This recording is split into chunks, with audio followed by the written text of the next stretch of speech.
ഇന്ന് ചിക്കൻ കുറുമയും ഒറോട്ടിയും കഴിക്കാനൊരു പൂതി. അങ്ങനെ തേങ്ങ ചിരവി മാറ്റി വെച്ചതിന് ശേഷം വെളുത്തുള്ളി, ഇഞ്ചി, തക്കാളി, പച്ചമുളക്, ഉള്ളി ഇതൊക്കെ അരിഞ്ഞ് മാറ്റി വെച്ചു.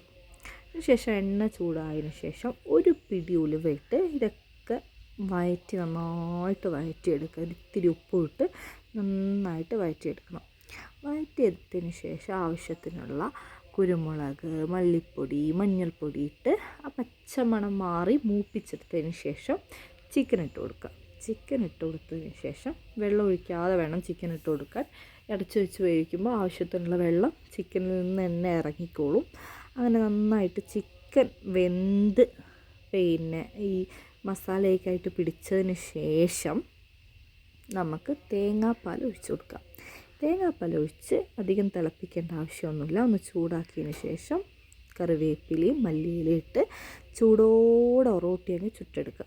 അങ്ങനെ ചുട്ടെടുത്തിട്ട് ഒറോട്ടി കുറുമയും കഴിക്കാം.